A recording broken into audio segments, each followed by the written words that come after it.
Well, Dave Ramsey is one of the most recognizable voices in personal finance. And his 9-step retirement plan is very simple. It's very direct, but is it most effective for you? Is it really the best path for your retirement?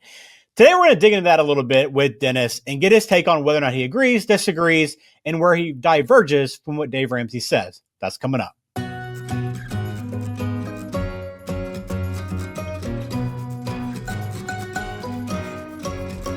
Welcome in. This is Dollars with Dennis. Good to see you again. I'm Ben George with Dennis Hoare of Faith 401k and Money Management. Well, I got this topic on Dave Ramsey. I know he's big, and anybody that pays attention to personal finance has done a little research. They probably are aware of Dave Ramsey's content, aware of what he says, and he's kind of got this big media empire behind him now. But I know you guys agree and kind of follow with a lot of his principles, right? Yeah, he's a great speaker. Has a lot of great information, so forth. And every now and then I hear my son quoting a few Dave Ramsey stories. So I think that's good. Definitely gives people a good ground to run on for sure. I always warn people that a lot of times his messages are built for a national audience and across the board. So it's not as specific as one-on-one planning would be, which is what we prefer, so have a plan, but get one that's done by a local provider that you can meet with annually and update and stuff like that. But he has some good advice. So let's go through his 9 steps if you want. Yeah. And I think that's the perfect setup because that's why we want to dig into it, right? Because not everything he talks about is very personalized. We want to kind of talk about how you get into these different things and in these different areas of the 9-step process and really how you apply that to your clients at Faith 401k and Money Management. So let's kick off with step 1, which is setting your retirement goals. Whatever those goals might be, everybody's a little bit different, right? But you want to set those first. I'm sure that's something you agree with. So where might things be a little bit different, maybe depending on, let's say, age? Yeah, so it's tough for really young couples to set retirement goals because they're trying to get their career started, stuff like that. So that's a tough thing to do, but a good thing to start early for sure. But have a different mindset for people that are older. And he tells them to dream big, RVs and lake house, stuff like that. And I don't disagree with the dream, but sometimes reality gets in the way. And that's why we have a plan. Do you like that as a starting goal, maybe a first step in this process? I would start with the plan, but yeah, that's a good starting, because if you don't know where you're going in retirement, you're never going to get there for sure. So it's a good start. All right. So step 2 through 4, save 15% of your income for retirement, contribute to your 401k and invest in a Roth IRA. So kind of lumping those all in together there, Dennis, just really about saving and investing. How do you feel about those 3 steps? So I like the concept, and it's very impactful there. So, and people should know that when they work a paying job, they're going to put 7.65% of their income away for Social Security by the paycheck, and so will their employer.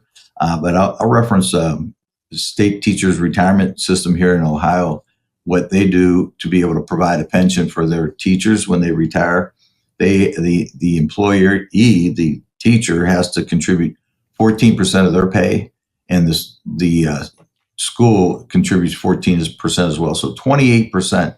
So I like that number better for being able to have a solid retirement, and that really stretches some people. But if you do it consistently and early in life, it'll pay off big time later in life. When you're working with clients, how do you help them kind of prioritize where to save and how much? I mean, how do you help them figure out, is it best to put in a Roth, 401k? Where should I be saving that money? How do you help them come up with that answer? So we start first with the 401k or whatever retirement vehicle they have. Is what is the employer match? If there's a match, make sure you do that to get that much. Then we'll look at Roth options, and most of the time now Roth can be in the 401k. And then thirdly, we will say, what are you going to need in retirement? So we got to have those goals so we can get there. So we need to know whether it's 28% or 14% or 15%, as he's suggesting here, to get there. But everybody needs both of those buckets. And keep in mind, the majority of retirement dollars today are pre-tax dollars or will be taxed as income when they come out. The employer contributions, most of the employee contributions have gone that way. So building up Roth dollars is important and is a great additional vehicle for getting tax-free withdrawals in retirement. But it's not good for everybody. Some people Right. won't get advantage of it. Would you maybe put this cluster of steps ahead of setting your retirement goals? If you could choose, would you put this as number one? No, let's go with the goal. Let's have a goal first. Okay. Let's see where we're going. Then we'll figure out how we get there to Gotcha. do that. Yeah. Makes sense. All right. So step 5 for Dave Ramsey, as we're going through his 9-step plan, is pay off your mortgage early. And I know this goes into a lot of that back and forth of the emotional versus the financial value of paying off your home. So how do you figure out what's best for a client? Do you always try to push them towards paying off that debt? So knowing all the clients' debt situation is really important because the mortgage is going to be the biggest debt they probably ever have in their life to do that, unless they have a business. And so getting higher interest rate debt paid off early. So I agree with Dave Ramsey. He does the debt snowball for sure. So pay off your higher debt things first. When you get that down and continue to make snowball payments that are bigger, then you definitely then you can come after the mortgage and start paying it down, because nothing is more freedom than going into retirement with no debt. Great place to be. I know a lot of people feel much more comfortable when they don't have that debt payment to worry about. So that's step 5, paying off the mortgage early. Step 6, study your Social Security options. So I know this is a big one, right? Trying to determine whether or not to take it early, whether or not to wait. There's different ages that obviously play into this. So break down your process for figuring out Social Security. Yeah, some of it just comes back to the plan. So if somebody can wait and take it later, I always think that's a good idea. Most of the time, it's a good idea playing Dave Ramsey game now, because a lot of times there's other factors that goes in. What's the health of the person that's looking to retire? Are they pretty healthy? Were their parents healthy and lived a long time, or was a very short life expectancy? We're playing God a little bit there, but we're trying to see whether we should wait longer and pay it off. But it just comes down to the plan, us doing a good financial plan for them, and then figuring out what money it takes. And if you don't have enough money in retirement, the longer you wait, the more that number is. And right now in January 6th, a new pension offset rule went into effect for government employees that had pensions and didn't get any Social Security because of that, but they had hours in Social Security. So knowing your Social Security hours, we probably had 15, 20 clients this year so far that have gotten some back pay from Social Security and starting to get some monthly income, which is a win-win for them at this stage in life. So knowing those Social Security options are important. And if you're pretty close to getting your 40 quarter hours in, try to finish that out before retirement. When do you suggest people start looking really closely at this? I know you can kind of check out your projection anytime in your life, right, by checking out the website, ssa.gov. But when should you really start looking at the projections closely? Well, so 10 years before the red zone. So if you're going to retire at 65 or 67, let's say 55, 57, a couple of things about the Social Security statement you brought up. When you want to log in and get that statement, because it gives you a chance ahead of time, because it's not always accurate. Sometimes employers didn't report correctly. And so if there's a mistake in what you earn in a given year and you see that, and you can go in and have it fixed. Might take a little bit of effort, but it is worth taking a look at it. So getting a few years ahead of the curve would be a good idea. So I like 10 for easy math. All right, good to know. All right, we're looking at Dave Ramsey's 9-step, getting Dennis's thoughts on this. Step 7 is plan for healthcare costs. So this is a little bit later down the road, but this is a pretty big one, right? This can be a pretty major expense for retirees. It's huge, and nobody 20 years ago realized what the inflation number would do to healthcare costs. So having a health savings account where you can pull out tax-free dollars for healthcare and retirement is awesome.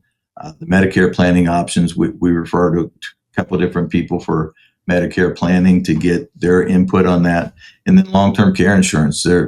Again, that is the highest inflationary period from 20, 30 years ago is what home health care and nursing home costs are. So those are big factors that has to be considered in everybody's plan. And so I agree with him. Need to look at that. Need to have the tools and take advantage of much. And so starting that early is also very good for people to do. Some people just won't be able to afford nursing home costs or the insurance costs. If they can't afford the insurance costs, and they're not going to be able to afford the actual in-home healthcare costs. So there are tools and ways to try to prepare for that if that's the best way. But it's not an easy situation and not a very easy or comfortable conversation when you're approaching that stage. So do it early. Yeah, I think Dave suggests or recommends getting long-term care insurance when you turn 60. What do you think about that? Yeah, 55 to 60 because most insurances get more expensive year by year. So if you can lock in a lower cost early is a good thing. Getting it before then probably is just too far out. Getting your home paid off and those other things are probably a bigger priority. But you want to look at that, and if you can't afford to cover all your needs, get a policy that will cover some of your needs. And here in Ohio, we're a state that will protect your assets. If you have long-term care coverage, then you can protect that much of your personal assets in a spin-down situation. So it's helpful for people to have a good handle on that as well. All right, step 8, keep a long-term perspective. I know this is a good advice, and this may be more a mindset than a strategy. So how do you help build that long-term resilience into a plan? So we meet every year. We reiterate the same things every year, and this year is no different. So we came into the year with a lot of market uncertainty, a lot of volatility, and we have that all the time. And just resetting those boundaries and those guidelines is really important. And do it early and often to keep that long term perspective, because people will get caught up in what I call the recency bias. What just happened? Not look at the big picture, the long picture, which is going to be the best view of your world for sure. And then we All go right, to step 9, right? yeah, So you like this I one, think right? step 9 should be number 1, right? Work with a financial planner. Yeah, I mean, that's a good one, right? I know it's last on the list, but it is important, right, to have someone on your side, to have a financial coach, so to speak, but someone can help you through this stuff because it's hard to understand everything that goes into financial planning, retirement planning. When do you think is a good time to reach out? Is it the earlier the better, or by a certain age should you have a financial advisor on your team? At least by 10 years before retirement, but I think the earlier the better. And what I find is, so I'm working with a couple right now that just got married. They got their stuff together and doing it. And 2 or 3 actually in the same situation. And it seems like the ones that followed what their parents did, that were good savers and so forth, are way ahead of the game. So take advice from the people that around you, your parents and your grandparents and stuff like that. They've had a lot more experience if you're young than you've had. So if you're 25 and they're 65, there's a lot more experience there. And don't get caught up in the fact they're an older generation, because they have a lot of great advice for you. So you can start early. You won't have to do annual meetings like we do with retiree clients, but you want to get the plan started early and have a good roadmap to where you're going, how you're going to get there. Any other steps that maybe you'd add to this, or do you think are missing from this 9-step list that Dave Ramsey's put together? Making number 9, number 1, getting your plan in place so you know where you're going, how you're going to get there, I think is critical. But overall, Dave does a great job, and we appreciate his idea. But I think a custom built plan for you individually is way better than what a national broadcast show is going to be able to dictate. Yeah, I think Dave Ramsey is great for helping build those kind of basic financial habits, but I know retirement is a lot more complex than just this 9-step checklist.